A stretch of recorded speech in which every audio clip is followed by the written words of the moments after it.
Hello everyone. स्वागत है आपका हमारे यूट्यूब चैनल पे। तो गाइज आज हम डिस्कस करने जा रहे हैं कि सीपीसी के क्वेश्चंस को कैसे अटेम्प्ट करें हम किसी भी एग्ज़ाम में। जनरली स्टूडेंट्स जो होते हैं वो कंफ्यूज हो जाते हैं कि हम सेक्शंस के साथ ऑर्डर्स कैसे लिखें। ठीक है, हम आपके इस क्वेश्चन को आंसर करने जा रहे हैं with the help of the summoning of the party जो बताया गया है सेक्शन 27 to 29 में। ठीक है, और ऑर्डर 5 भी हम आपको बताएंगे कि कैसे मर्ज करना है इन दी सेक्शंस। ठीक है, अगर आप हमारे चैनल पे न्यू हैं, आपको हमें उम्मीद है कि आपको हमारी वीडियो अच्छी लगेगी एंड आप लाइक शेयर एंड सब्सक्राइब करें हमारे चैनल को। Let's begin.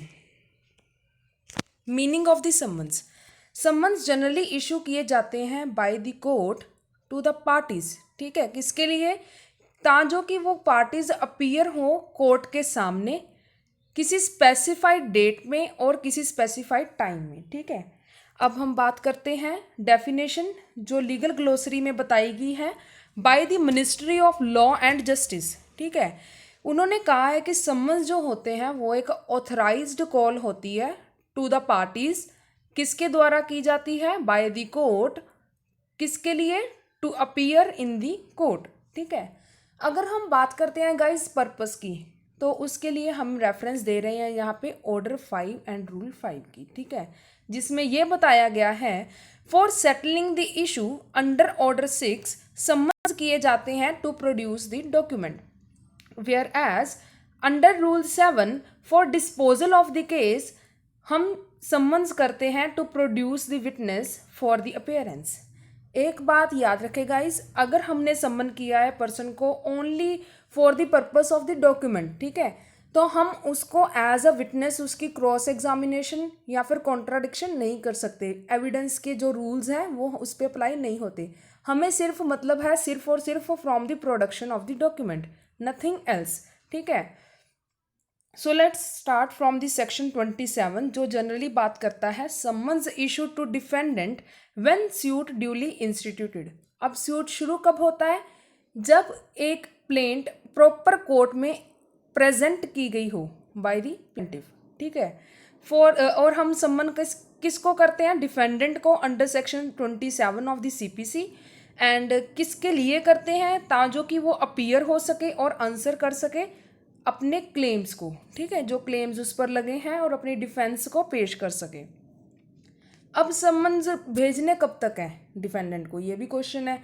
ये भी क्वेश्चन हमें इसका आंसर हमें बताया गया है सेक्शन 27 में कि 30 दिन after the within the 30 days of the institution of the suit हमने समन्स करने हैं डिफेंडेंट को। Let's start from the next slide.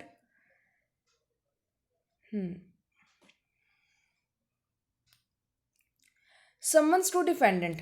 अब रूल 1 भी वही बात करता है जो सेक्शन 27 बता रहा है। ठीक है, तो हमने क्या करना है, रूल 1 जो है उसमें ये बताया गया है। जनरली उसमें 3 बातें की गई हैं। पहली बात तो ये है कि समन्स करने हैं डिफेंडेंट को to appear in court and to file the written statement within the 30 days। ठीक है, एंड इसकी एक्सेप्शन ये है कि अगर डिफेंडेंट कोर्ट में पहले से ही प्रेजेंट है। ठीक है, जब प्लेंट प्रेजेंट की गई थी टू दी कोर्ट और उसने सारे क्लेम्स को एडमिट भी कर लिया, फिर कोई ज़रूरत नहीं है डिफेंडेंट को समन्स करने की। ठीक है, एंड इसकी सेकंड एक्सेप्शन है कि अगर उसने 30 दिन में फाइल नहीं की रिटर्न स्टेटमेंट अपनी, तो टाइम जो है कोर्ट अपने हिसाब से 90 days तक एक्सीड कर सकता है। 90 days कब से काउंट करने हैं? After the institution of the suit. ठीक है, दूसरी बात की गई है रूल 2 में कि अपीयरेंस ऑफ द डिफेंडेंट कैसे होगी। एक तो वो अपने आप पेश हो सकता है इन पर्सन। ठीक है, दूसरा बाय प्लीडर। अब यहाँ पे जो प्लीडर की बात की गई है वो प्लीडर खुद ही अपॉइंट किया गया है by the person, by the defendant. किसके लिए? To answer all the material questions. ठीक है, जो भी उस केस के रिगार्डिंग क्वेश्चंस है उनको आंसर करने के लिए। अब बात करते हैं एक और प्लीडर की जिसमें डिस्कशन की गई है रूल 1 में। ठीक है, तो यहाँ पे जो प्लीडर होता है वो प्लीडर होता है अकम्पेन्ड बाय सम पर्सन। ठीक है, किसी और पर्सन के द्वारा अकम्पेन्ड होता है पर वो एबल होता है टू आंसर द क्वेश्चंस, ठीक है। सो एक में अपॉइंट किया गया होता है, दूसरे में अपॉइंटमेंट उसकी as a pleader by the defendant नहीं होती, ठीक है, पर वो कैपेबल होता है टू आंसर द क्वेश्चंस। तीसरी बात की गई है रूल्स फर्स्ट में कि जो समन्स हो उस पर सील ऑफ द कोर्ट लगी होनी चाहिए, साइंड बाय जज होने चाहिए, ठीक है।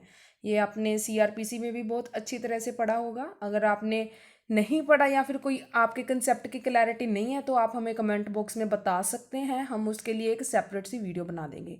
गाइज ये वीडियो थोड़ी लंबी जरूर हो सकती है, पर इस वीडियो में आपके समन्स के रिगार्डिंग सारे कंसेप्ट की क्लैरिटी ज़रूर होगी, ठीक है। सो रूल 6 जो है, ये जो है रूल्स अब आपके लिए ऑप्शनल है कि आप अपने एग्ज़ाम में बेटर स्कोरिंग करने के लिए इनको मेंशन कर सकते हैं, जस्ट फॉर द रेफरेंस, ठीक है। रूल 6 में बताया गया है कि कौन कौन सी चीज़ें ध्यान में रखनी है कोर्ट ने जब डिफेंडेंट को समन्स भेजने हैं। पहली चीज़ तो ये देखनी है कि time for the service of summon, कितना टाइम लगेगा समन भेजने में, ठीक है। कोर्ट ने अपना बिजनेस देखना है, कितने केस पेंडिंग है उसके पास, ठीक है, कहाँ पर रह रहा है डिफेंडेंट, कितना रीजनेबल टाइम मिलेगा कि डिफेंडेंट अपीयर हो सके उस दिन कोर्ट में, ठीक है।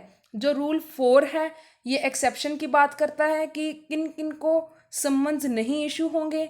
वहीं पे सेक्शन 132 133 भी सीपीसी का एक्सेप्शंस के रिलेटेड ही बात करता है, ठीक है। जो हमारे रूल 4 ऑर्डर 5 में एक्सेप्शन है वो है अगर पर्सन जो है वो आउटसाइड द जुरिस्डिक्शन रह रहा हो फ्रॉम द कोर्ट, ठीक है। पर इसकी भी एक्सेप्शन है। पहली, अगर वो बंदा रह रहा है with in the 50 miles of the court house तो उसको समन जाएंगे। अगर वो रह रहा है with in the 50 to 200 miles per उसके पास पब्लिक कन्वीनियंस मतलब कोई भी बस वगैरह या ट्रेन की सर्विस है कि वो कोर्ट हाउस तक पहुंच सके तो उसको भी समन्स होंगे, ठीक है। रूल 2 बात करता है समन्स। ये था गाइज हमारा आज का लेक्चर। अगर आपको पसंद आया हो तो लाइक शेयर सब्सक्राइब करें हमारे चैनल को, और modes of the service of summon हम कल डिस्कस